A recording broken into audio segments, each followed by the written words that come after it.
Hello, everybody. Welcome to another exciting episode of Jimmy's Jambox. We're here. We're back at it again, and we're going to get on into it. But before we do, as always, please make sure to like, subscribe, push all the buttons, do all the things.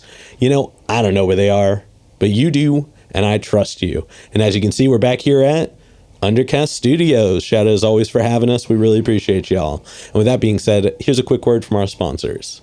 Organic herbs and botanicals, skincare and edibles, wellness for body and mind. The Brothers Apothecary. Fine teas and remedies. Ronald Records. From indie gems to classic hits, discover the heart of local music. With live shows all the time, up close and personal, and regular releases on their in-house label. Ronald Records. Supporting the community, one track at a time. All right, thank you all so much for watching again. Shout out The Brothers Apothecary, Ronald Records, and Portland Water. Thanks for keeping us hydrated. And with that being said, let's go ahead and get on into it. Here is today's guest. What's good? My name is DoubleExcel. Hello. What's going on, man? Yeah, thank you so much for joining us. Yeah. Why don't you tell us a little bit about, who you are, where you're from, what you do. Give us that, Tinder profile of your involvement with music. Let's see. My name is DoubleExcel. Mm-hmm. I just turned 30 on Thanksgiving. Oh, actually. Happy birthday. Yes, sir. I guess by the time it's come out, it'll been about a month-ish since then, but yeah, happy birthday. Thank you. Thank you to those who are watching. Let's see. I'm a rapper, originally from a town called Celeste, Oregon. Mm-hmm. I don't know if you know where that's at. Not offhand. It's off the 101 right next to Newport, Lincoln City area. Oh, okay, gotcha. Yeah. So I'm originally from the Central Oregon coast. Mm-hmm. Moved up here about 10 years ago, and I've been rapping ever since. Gotcha. And what brought you up here initially? At first I was going to school. I was going to the Art Institute to learn how to engineer. Oh, gotcha. Flopped out, fell in love with the city, kept engineering, kept rapping. I don't engineer by trade, but I engineer my own records and stuff. Okay, I gotcha. Yeah. Now, what got you into music initially? Man, I guess just I had this friend, and he would freestyle and rap and stuff like that, and I was like, yo, I could do that. And then I kind of wrote a little verse, and he's like, oh, you actually kind of can. And then I started just only freestyling. I'd do it at parties and stuff. I liked freestyling, I guess. And then I just decided to take it serious one day. Okay. Fell down on my skateboard one too many times. Oof, yeah, I get that all too well. Yeah, and I was like, man, this shit, I skateboarding, I skated for almost 10 years, and I didn't get anywhere with it. Yeah. So I saw more progression in rap, and I just chased that a little harder. Fair. Hey, I skateboarded for a long time, but I only really used it to get anywhere. So I was never very good at any of the tricks or anything like that. I could drop in and rock fakie and stuff like that. But yeah. No, I dig that. Yeah. Now, was anybody else in your household musical growing up, or are you the first generation? First generation. Okay. Well, kind of. My father's a writer. Oh, gotcha. And he also tells stories and stuff like that. So okay, so he was artistic. He just wasn't musical. Yeah, but he never really followed it. He's just following it now. Oh, gotcha. Because he had to take care of a family and stuff like that. Yeah, that makes sense. And no, I don't really I don't have musician parents. I didn't grow up with a guitar in the house or anything like that. Okay, I gotcha. Yeah. Now, before we get into more of what you do in the present day, I do have a couple foundation questions I like to check in with everybody on. And this first one is one we ask early, it's one we ask often, and it's definitely a crowd favorite. What was the first album you ever bought with your own money? 50 Cent's Get Rich or Die Trying. It was on clearance. Okay, hell yeah. Yep. Yeah, that's a quality album. Yeah. How old were you when you got that? I was probably 12, 13. Okay. And the album was 5-6 years old. Yeah. At that point. Yeah, no, I dig that. Yeah. And then what was one of the first live shows you ever went to that was specifically one you wanted to go to? First live show I went to was Brother Lynch Hung, Mr. Fab, and Andre Nicotina at the Roseland Theater. Dang. Okay. Yeah, shit was tight. Yeah, I bet. Yeah. Oh, that's rad. That's a rad show. Yeah. Hell yeah. All right. And then before we officially get into it, do you have a defining moment where you decided you wanted to take music more seriously? Yeah, I was 18. I turned 18. I got a little bit of money, and I was like, you know what? Let me get a microphone and stuff like that. And after that, I'm so sorry. You're all good. Now, Go ahead. Sorry, I didn't mean to cut you off there. Yeah, I got a mic and a setup, and then I was not really doing too good in my hometown. So I decided to move out here, and that's when I really took it serious. Gotcha. Yeah. What mic did you get? I got the Blue Spark. Okay. Yes, the classic. Yeah. Yeah, it's like if you weren't getting the AT2020, I feel like that was the one everybody else was getting. Yeah, I actually got I got the AT2020 USB at first. Realized USB mics weren't good, so I got the Blue Spark. Gotcha. Okay. Yeah, man. Then there you go. I worked at Guitar Center for 10 years, so I'm very familiar with those particular microphones. Oh, yeah. You've probably sold a lot of them. Too many of them, yes. All right, but now let's go ahead and let's go down into you in the present day. Cool. We are going to get a super easy one out of the way. Cool. How'd you pick the name? DoubleExcel. It's one of my homies. Back home at the skate park, we were chilling and we were talking about, for some reason, my t-shirt size came around. And at the time I was wearing a XXL. I was like, yeah, I wear a XXL. And he's like, oh, he's like, that should be your rap name, like joking. And I was like, yo, that's actually kind of fire. And then I realized there was the magazine XXL. So I had to spell it like kind of like an Eminem effect. Gotcha. Okay. So I spelt it differently. I was writing it down. I was at a former girlfriend's house. I was writing the name down, and then she was like, yo, try this. And I was like, that's fire. And then it was just 2 spaces at first, double and then Excel. When I was making my SoundCloud, I forgot to put the space there, and I was like, actually, that looks kind of filthy. Yeah, no, I dig that. And see, when I first saw it, I almost thought the E at the end of double wasn't there, so it was like a 2-word, 1-word kind of thing. Yeah. But it's a super solid name, and the fact that you spell Excel like the program and not just like the letters kind of really made it stand out to me as well. Yeah. As well as I think it means to like excel in something, which I think is really cool as well. Yeah. Hell yeah. Yeah. Now, let's talk about your writing process a little bit. And we're going to break it up into chunks, but we're going to start right at the beginning. Okay. So when you get inspired, you're ready to make music. What are some of the things you do to get a track started? Well, first off, every track revolves around the instrumentals I'm using. I don't make my instrumentals, so I get beats from producers. I hear what I like, and then I start with a hook. Okay. I always start with a hook. Gives me a concept of the song, and then I branch out and do the verses. As far as the actual writing goes, sometimes I write, sometimes I punch in and freestyle it. Depends on how I'm feeling. I gotcha. And now for the beats that you're getting from people, do you get them online or do you have like people you go to? Both. I've done both. Okay. And as far as the words go, when you write them, are you doing pen and paper? Are you doing them on the phone? I'm a phone guy. Okay. Pen and paper is cool. I like the feel of it, but my handwriting's horrible, and I'm in the same boat. I can't read it, so I liked it. I like the pen and paper just because like it's the whole mnemonic of like writing it makes you remember it better. But I can't read it, so it's a double-edged sword. I still have to remember it anyway. But it definitely, I think nowadays everybody can kind of do whatever. And then as far as like the music itself, like are you looking for like your own inspiration when you're doing stuff? Do you find like sounds elsewhere to kind of like help you build a sound? What are you doing as far as like crafting your style goes? I'm taking pieces of all my favorite rappers and trying to blend it into my own sound. Gotcha. Also, I'm, if it doesn't sound good, I've put out a lot of music that I've found subpar. So as of lately, if it doesn't sound good, I'm not going to work with it. I'm going to take a different lane. I'm going to try a different song. Okay. Yeah, I got that. And now once you get a track finished writing, so it's like it's to the point where you can start memorizing it. It doesn't have to be recorded and released yet, but you've gotten it to where you can start getting to know it. How long does it usually take you to feel comfortable enough to perform a track? To perform a track? Yeah. Well, so the thing is it's already memorized by the time it's written because I go over every single line as I'm writing it.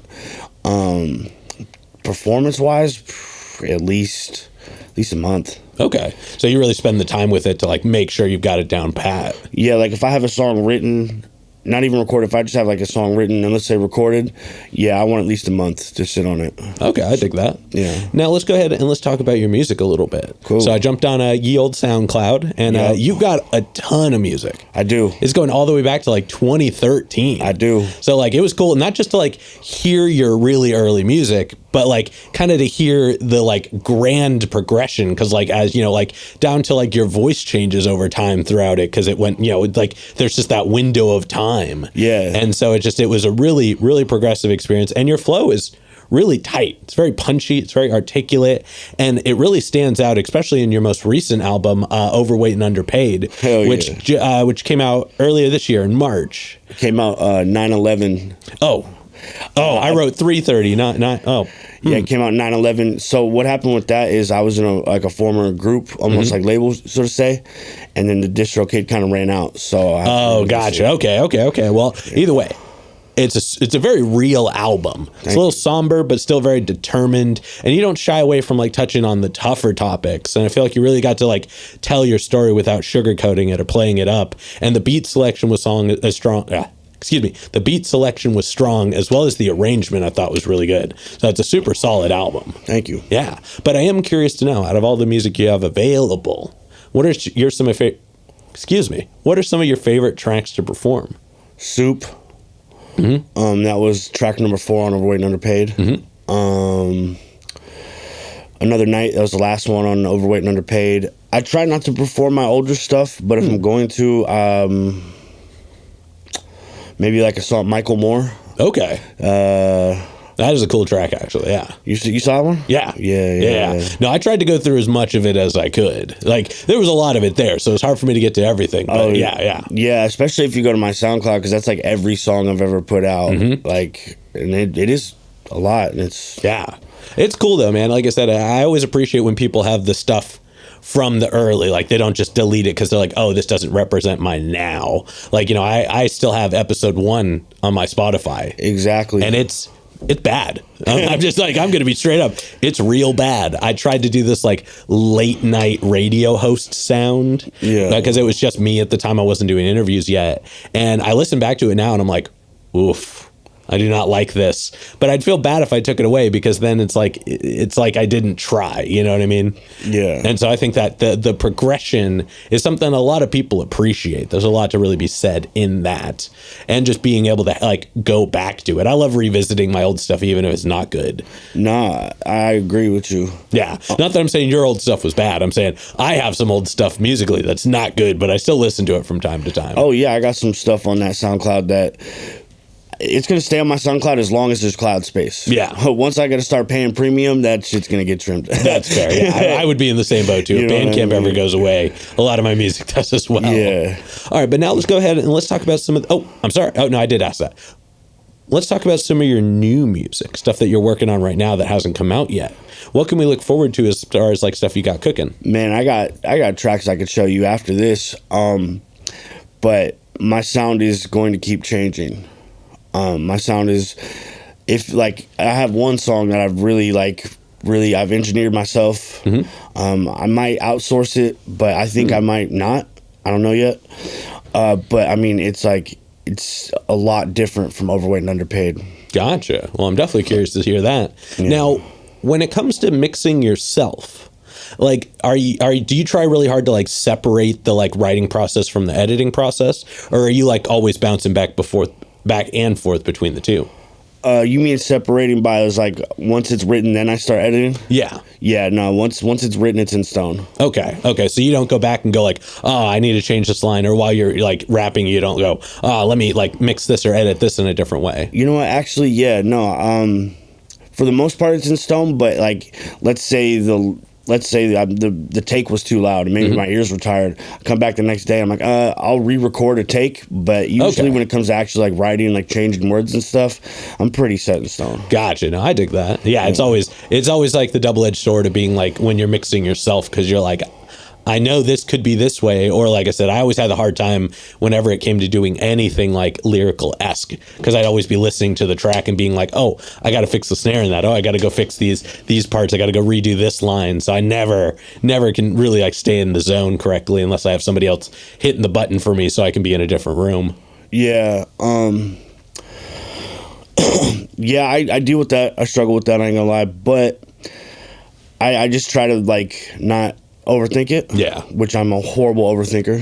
I think that kind of comes with being an artist. Yeah, very much so. There's just kind of that, like, you want it to be a certain way, but you want to not have the certain way get in the way of the creativity. Yeah. But, like, also at the end of the day, I saw a meme actually, and it was Terry Crews painting, and he said, "Don't judge it," or he said something like, "Don't judge it until it's finished," because if you judge half done work, you're never gonna finish it. Yeah, yeah. No, I dig that. I like that. Yeah.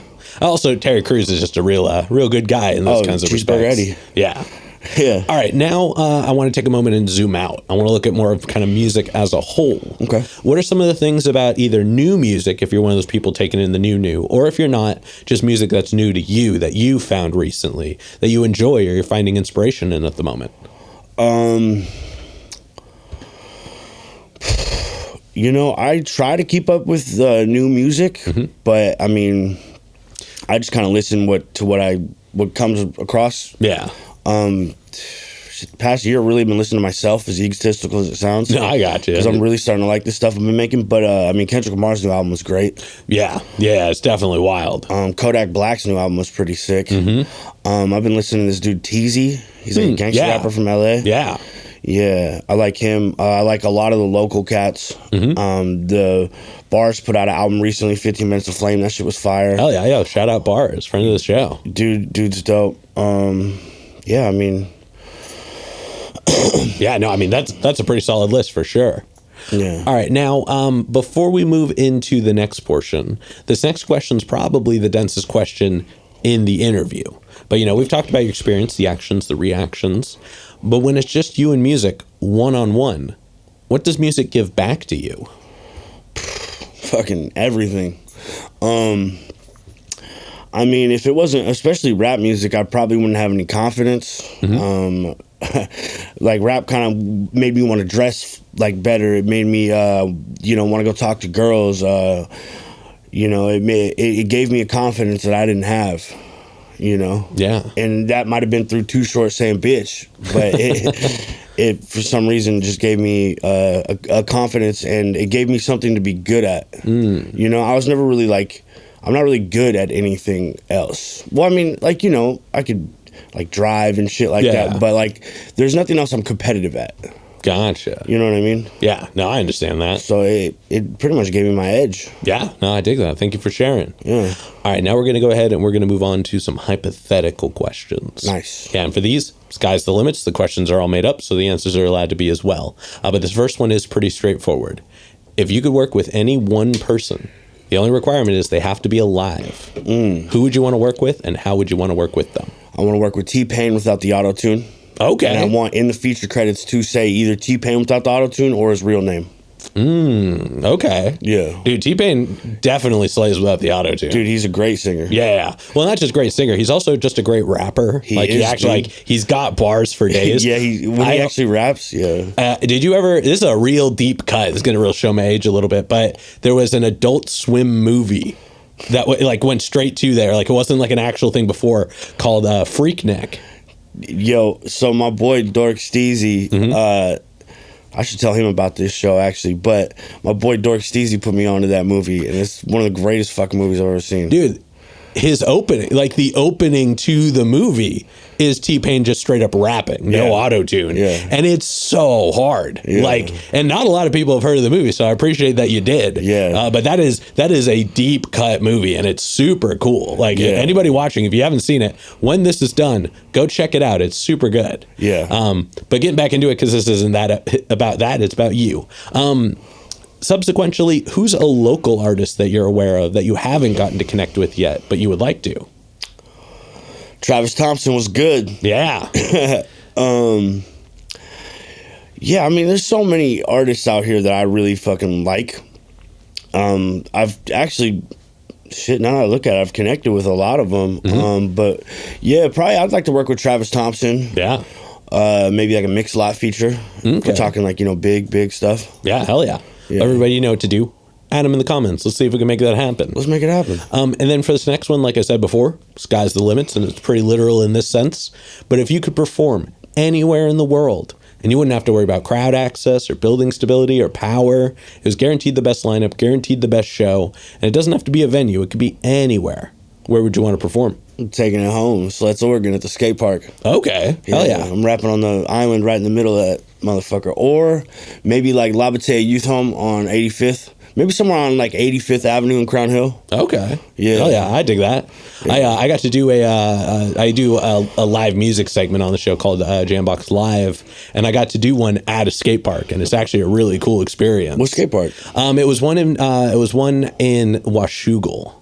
So it was like, Okay. yeah, like right outside of Vancouver. Yeah. Yeah. But it was a really cool experience. I feel bad because the first take we did, everybody was going crazy behind it, and then something wasn't recording correctly. So we had to redo it, and by that point, half the people had left.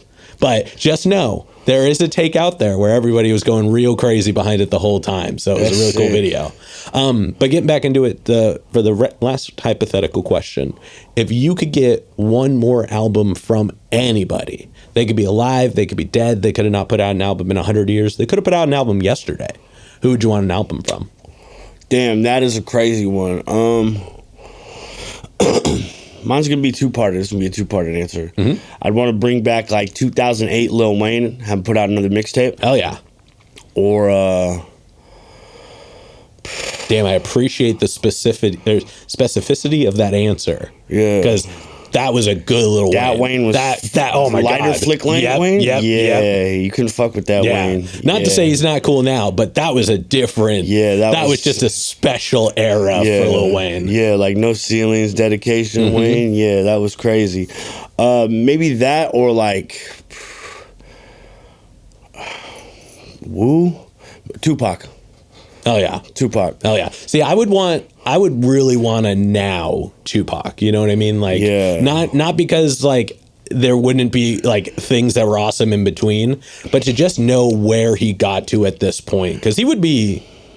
What, he'd be in his 50s by now? He'd be like Snoop Dogg's age. Yeah, like easily getting up there, really like settled into life, and he was just so like prophetic as far as like how attentive he was to the world at the time. To really see like how he grew up would have been really special. Yeah, because he died at 24. Yeah. It's a trip. Yeah, it's crazy to think that like even though he's been gone for so long too, that his music is just so prominent still. Dude, yeah. Also to add on, I guess Biggie too. Yeah. I'd want to see another Biggie album. I would have loved to have, I'm sure by now they would have figured it out, and that collaboration album would have been hard. Yeah. That probably would have squashed it. Yeah, for sure. All right, but with that being said, we're going to go ahead and start wrapping this up. What can we look forward to between, let's say, now and this will come out, I want to say, somewhere at time in January, if I'm doing my math correctly. So what can we look forward to between the Essential now when it releases and June? June. By June, I'll have my most recent project, Purchase Your Tracks Today, coming out.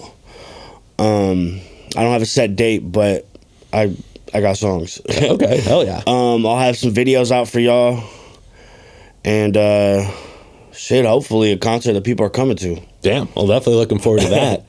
For this next one, then go and look straight at your camera. Tell everybody how they can find you.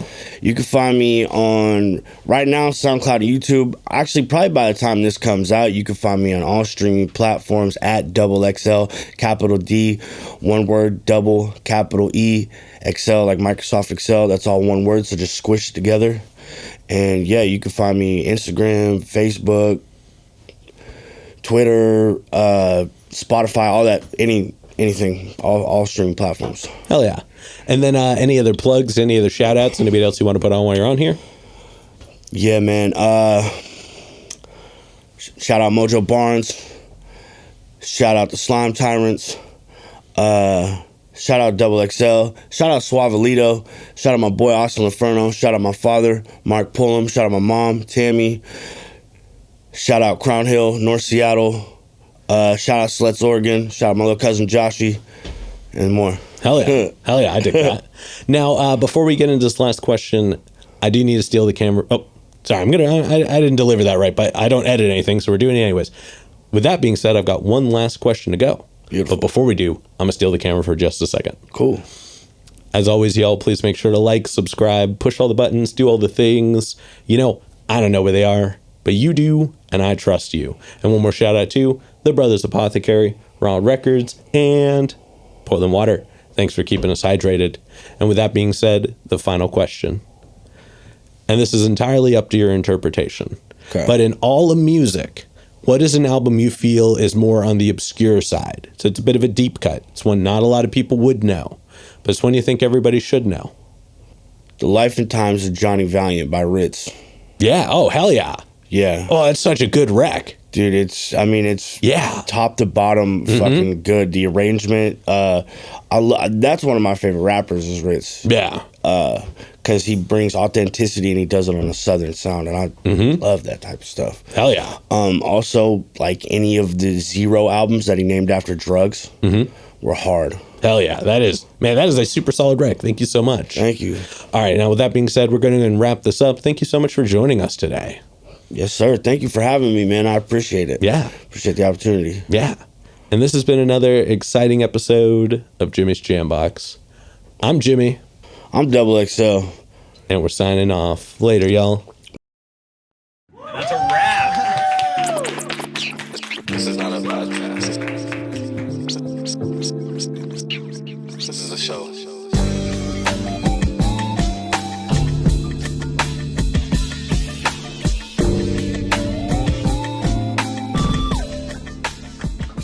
Keep jamming.